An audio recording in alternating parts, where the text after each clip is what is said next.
യുവരാജ്, തിരുപ്പരൻകുണ്ട്രം മുരുകക്ഷേത്രം, അവിടെ തന്നെ ഒരു കാശി വിശ്വനാഥ ക്ഷേത്രമുണ്ട്. ഈ ക്ഷേത്രങ്ങൾ സ്ഥിതി ചെയ്യുന്ന മലയാണ് ഇത്. ഇവിടെ പുരാതനമായൊരു ജൈന മണ്ഡപവും ഉണ്ട്. മുമ്പും ക്ഷേത്രഭൂമി കൈയടക്കാനുള്ള ശ്രമങ്ങളുണ്ടായിരുന്നു. 1915 ദർഗയുമായി ബന്ധപ്പെട്ട ഒരു മണ്ഡപം നിർമ്മിക്കാനുള്ള നീക്കമുണ്ടായി. പിന്നാലെ 1931 പ്രിവി കൗൺസിലിൻ്റെ ഉത്തരവിൽ കൃത്യമായി പറയുന്നുണ്ട് ക്ഷേത്രത്തിന് അവകാശപ്പെട്ട മലയെക്കുറിച്ച്. എന്നാൽ ഇപ്പോഴും ഗൂഢനീക്കങ്ങൾ തുടരുകയാണ്. ഈ പറഞ്ഞ സിദ്ധൻ സിക്കന്ദർ ഷായുടെ ശവകുടീരമാണ് മലമുകളിലെ ദർഗ എന്നാണ് അവകാശവാദം. പക്ഷേ ഗോരിപ്പാളയത്തിലാണ് ഇദ്ദേഹത്തെ അടക്കം ചെയ്തത് എന്നതിനും രേഖകൾ ഉണ്ട്. അപ്പോൾ സ്വാഭാവികമായും അവിടെ ഒരു വർഗീയ ലഹള, കലാപം ഉണ്ടാക്കുക തന്നെയല്ലേ തൽപരകക്ഷികളുടെ ശ്രമം?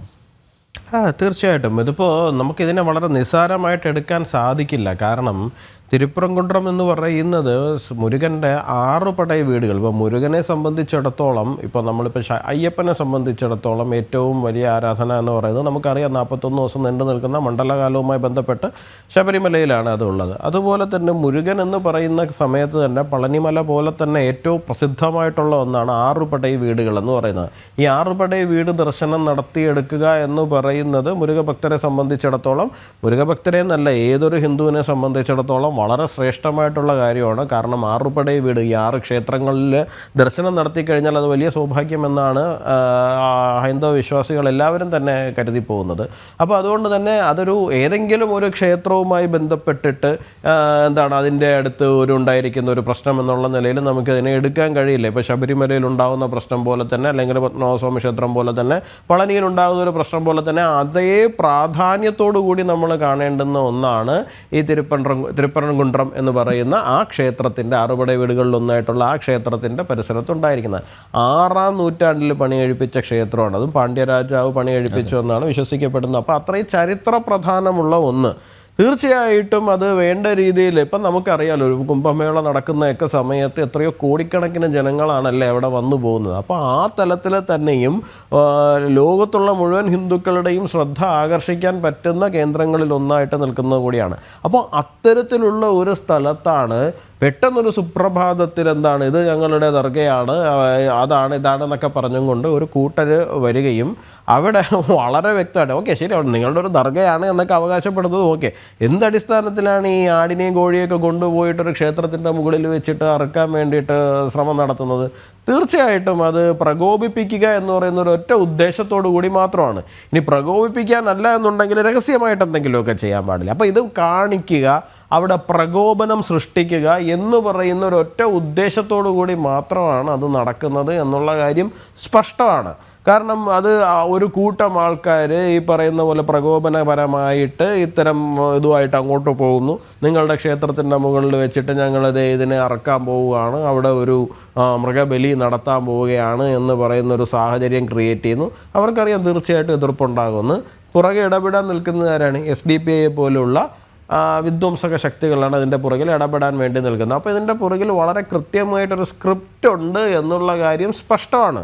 അതിനകത്ത് ആർക്കും യാതൊരു സംശയവും തോന്നേണ്ടുന്ന കാര്യമില്ല. ഇനി ഇതിനെല്ലാത്തിലും ഉപരി അവിടുത്തെ ഗവൺമെൻറ്, DMK ഗവൺമെൻറ്റിൻ്റെ ഭാഗത്ത് നിന്ന് എന്താണ് ഉണ്ടാകുന്നത്?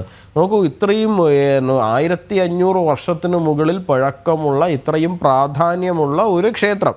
അതിന് മുമ്പ് അവിടെ ക്ഷേത്രം ഇല്ലായിരുന്നു എന്നുള്ളതല്ല, പാണ്ഡ്യരാജ അവിടെ ക്ഷേത്രം പണി കഴിപ്പിച്ചു എന്നുള്ളതേ ഉള്ളൂ. അതിന് മുൻപും അവിടെ ആരാധനാ സ്ഥാനങ്ങളുണ്ട്. ഇന്ന് കാണുന്ന തലത്തിലൊരു ക്ഷേത്രം അവിടെ പണി കഴിപ്പിച്ചത്, അതും വളരെ വിശേഷപ്പെട്ടിട്ടുള്ള ഒരു ആർക്കിടെക്ചറൽ സ്ട്രക്ചറാണ് അത് എന്നാണ് ഞാൻ മനസ്സിലാക്കുന്നത്. അപ്പോൾ അത്തരത്തിലുള്ള സ്ട്രക്ചർ പണി കഴിപ്പിക്കുകയും അത്രയധികം ആൻറ്റിക് വാല്യൂവും മറ്റ് പല വാല്യൂസും നിലനിൽക്കുന്ന ഒരു സ്ഥലത്ത് ഇത്തരത്തിലൊരു വിഷയം ഉണ്ടാകുമ്പോൾ ഉത്തരവാദിത്വ ബോധമുള്ളൊരു ഗവൺമെൻറ് എന്താണ് ചെയ്യേണ്ടത്?